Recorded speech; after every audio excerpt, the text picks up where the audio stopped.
Hi guys, welcome back. Okay, so today I'm here with a story time video for you. I haven't done a story time video in a long time and I just felt like it's time for story time, so I'm here with a story time video. Now guys, get yourself a drink, sit down, chill out, and let's begin. Okay, so the other day, me and Kwame were sitting down and we're talking about, the building, how the project is going, and all the things that, we wish we had finished already. We wish we had kind of like finished the building already. And we were talking about, money that has come through our hands in the past and what we did with money and stuff like that. And then we remembered years ago, the day that we lost £30,000.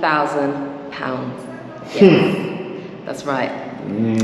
30,000, I'm not joking, this is not cities all, £30,000 we lost. Okay, so right now, I feel like I'm fully healed from the experience, but it was not an easy one to heal over. So I'm gonna tell you what happened. Some of you I know might be screaming at the TV and thinking, how did that happen? How can you lose £30,000? That's just crazy, that's ridiculous. But believe me, it happens. And a lot of the time, people have these stories and nobody ever shares them because they feel like, oh, it's shame, it's this, that, and the other. But actually, talking about these things actually sheds light and it makes other people more comfortable, that's what I'm trying to say, more comfortable in sharing their experiences. So today I'm here to share with you our experience because, we're not perfect. We've made mistakes in the past. People make mistakes, people will probably make mistakes tomorrow. It's one of those things that happens. But anyway, I'm gonna deep dive into the story because otherwise I'm gonna start babbling and you know where that gets us. So yeah, so about, this was when me and Kwame were first married, I think it was. Yeah, very, very early on in our relationship. So we're going back probably about 15 years, no? 10 years ago. No, it was longer than that. We've been here for 8 years. What are you talking about? How long have you been married for, baby? 17. 17? Yeah. So think about it then. Yeah, so it was just after we got married. So No. Josh was... Okay, so we just had to do a quick discussion off camera just to sort it out rather than doing it on camera. So because you got it wrong. Yes. Okay, yes, I got it wrong. I was in the wrong. So yes, it was as I was pregnant with my firstborn, Joash.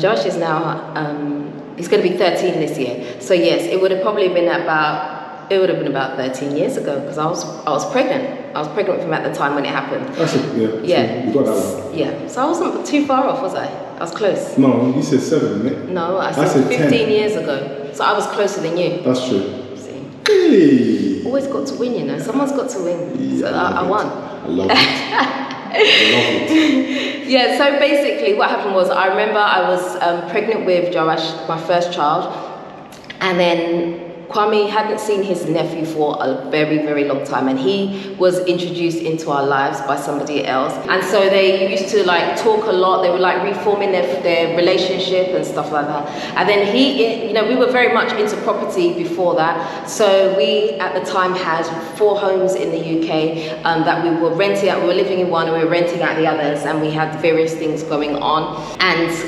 Kwame's nephew came to us and he had this proposal where at that time in the UK, property was absolutely booming. Like everybody was into property, buying, renting, all of that, it was all happening. And so he came to us with this proposal. He had a friendship with this mortgage broker. Is it a mortgage broker, Kwame? Yeah. Yeah, a mortgage broker. He had this friendship with this mortgage broker, and basically what he had was he had a property in a very prime area, and he wanted to do up the property, and he needed people to invest into that in order to get the property done up and to put it back onto the market. Flip it. Yeah, basically flip it, yeah, and just sell the property afterwards, and we'd all get a percentage out of it. So that was the plan that we went with, and we thought, okay, this is good. We haven't really done this before. We've kind of like done stuff out on our own. We've never really joined with other people and done this before, and so we decided to do it. We put in an investment of £30,000, and was that the time that everything crashed? Was it before? It was before that, wasn't it? It was before the property crashed. It was on the border. It was actually coming. Yeah. So basically what happened was this mortgage guy, he then fell ill, and I really this is where the story gets very, very confusing, because there were so many things going on. So we kept on trying to chase up what was happening with the investment, you know, because work had started. They started doing the buildings. We could see all the renovation work being done and all of that. And this guy got ill, and then I think he fell behind on a lot of his bills. And so he was having now people coming to chase him for this, that, and other, because he had his hands in so many pots, which we didn't really know at the time, to be honest with you. And to be fair, I guess we were a little bit naive in that aspect, that we didn't really do a deep dive into too much, because, you know, we had this trust element. We're thinking his nephew knew everything about this guy, and, you know, we kind of went in. We were very young at the time as well. So we went in, and then, so yeah, people were chasing him for, you know, creditors were coming after him, and so he was having to pay the creditors off. And I guess some of what he did, it just got too much, and I'm sure he did use some of our money to pay off these creditors as well. But eventually they wanted to repossess the house from him, the one that we had invested it in. And so things became really, really difficult, especially between Kwame and his nephew. Things became really, really, really hard between them, because it was like, we kind of felt cheated, like we hadn't been told the full story of everything. And we were now in a position where I was pregnant. We were about to have our first child, and, you know, we were trying to buy a house because we were to live in, because we were in a flat at the time. We were trying to buy a house so that we could move and, you know, prepare ourselves for, you know, this wonderful thing that was about to happen to us. And it was like a nightmare. It really was, trying to chase this guy. What's happening? And every time we would call, he'd be like, oh, he's working on something, or he hasn't been well, or sometimes he wouldn't answer. And it was the most frustrating thing. And I remember one time I got to the point where I was so upset, I was so angry. I remember I said, Kwame, let's go to the house. So we actually went to his house we went late at night, didn't we? We went to his house, and I was like, prime area as well. Yeah, it was a prime area. I was heavily pregnant, like I was due in a few weeks, I remember, and I went there, and I was like, what's happening? We need the money back, we're trying to buy a house. I think I even broke down there, because it was just too much.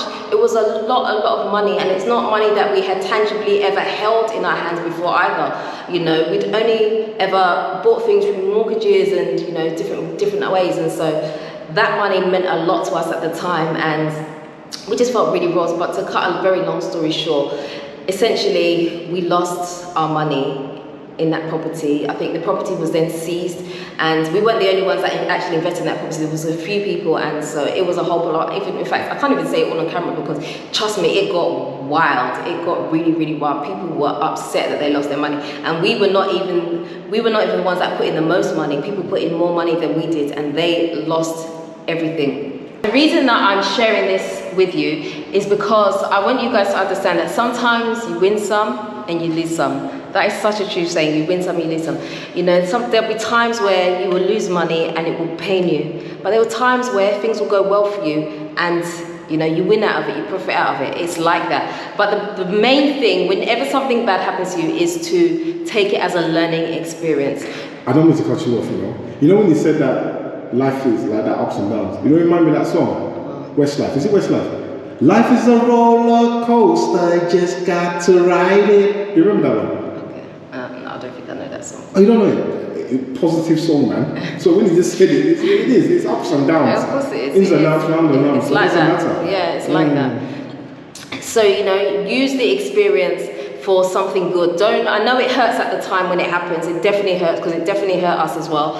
But you know what? You use it to make yourself better. You channel that feeling, and you do something positive with it. Don't then say, oh, you know, I'll never do another investment ever again in my whole life. No, it's not. If opportunity presents itself, but you look at it deeper, you look at it with a more critical eye than you did the first time, you get yourself better. Anybody that's ever been successful in life has had many losses before they had a win. So I'm just saying this to just encourage you. Do not be discouraged by anything like that. Just keep going. Yes, I love what you just said. I don't mean to kind of talk, but there was a nugget in my head saying that. And you said that opportunity. You know, many it comes, and that's why I said that. You know, opportunity is given to the opportunist who knocks, and that's what it is. So you are going to get it up and down. So it's beautiful. It's beautiful. Yeah. So absolutely. So when you guys, you know, back then, if you had known us back then and you knew that we had lost that much money, you'd probably think it's over for us. You know, how are we ever going to get such money back? But you know what? We never ever had that bulk money back again, but we've managed to do what we've managed to do. Today, we have a house that we're building. We would never be able to do that. I mean, the thought back then of being able to do this would just be like, no, they cannot do that. They didn't look after their money, and look what happened. But you know what? You recover and you do better, and you keep going, you keep going and keep going. So this is just to encourage you guys. If anything like this has ever happened to you before, don't let it knock you, let it make you stronger. That's my word of today. I hope you guys have enjoyed it. I just really wanted to share that, just because me and Kwame was just sitting down, we were talking about past times, and we just remembered this experience, and at the time it was a huge scar. And to be honest, when it happened, I didn't want anyone to know what had happened, because I felt so ashamed. Yeah, embarrassing. You felt so ashamed. Yeah. No, I wanted to kill myself. Not literally. Not literally. Oh, please. That wasn't forgive me. Yeah, it was a very dark time for us that way, because obviously, like I said, I was heavily Don't say pregnant. the word dark. I don't like that word dark. No, but it felt that way. Yeah, because you know, I was heavily pregnant, and we're trying to get to our next steps, and so it felt like a huge blow for us. But you know, we recovered, we came out of it, and it became a huge learning curve for us. So for those of you that are going to do investments, if you're going to do investments with anyone, especially if it's family, ask questions. And if someone starts behaving like, oh, you're being a bit off, why are you asking so much questions? Don't do it. Don't be afraid to walk away from any deal. Do not be afraid to walk away from a deal. So, and it's not just investments, anything, what you're trying to do. Anything. Yeah, if the person's not qualified, if the person's not in the business or the industry and is presenting things to you. Let me, now you just remind me, so let me hit this one. Let me hit this one. Let me tell you something. Never, ever let anybody who has not done something come and tell you who has done something that you shouldn't do it this way, or that you can't do it that way. Because one thing I've realized is that people come and they say, oh, it's not possible for you to do this, that idea won't work, that this won't work, or that won't work, or whatever. And you know what? They're the same ones that have not done anything. So don't believe what they're saying. If you have a dream, go for it. Don't let anybody stop you, because it's better for you to do it and fail yourself and know, okay, this is not the way to do it. Let's go this way instead. Than for someone who hasn't done anything to come along and say to you, oh, you can't do it because of X, Y, Z. That's just their own securities. Don't let anyone stop you, because you know what? Let me tell you something. When we said that we wanted to build this house, right? Do you know how many people told us it's not possible, you can't do it? But here we are today, we're doing it. You have to let go of negative people and just do your own thing, just stay focused. But anyway, this will end up being like a whole church sermon if I'm not careful. Let me just... Or Oprah. Oprah show. Ricky Lake show. Slow down, Jerry. Go, Jerry. Yeah, so anyway, I just wanted to encourage you guys. I'm just feeling that way today, so I just thought I'd just give you guys a little bit of encouragement. Just keep going, keep working at your dreams, because one day you will get there. Nothing good comes easy, so just go for it. But anyway, guys, that is the end of today's video. If you haven't already subscribed, please hit the subscribe button for me, hit the notification bell. Don't forget to also do me a favor and like, comment, and share this video for me. I'd really appreciate it. Until next time, I am out. Nuti.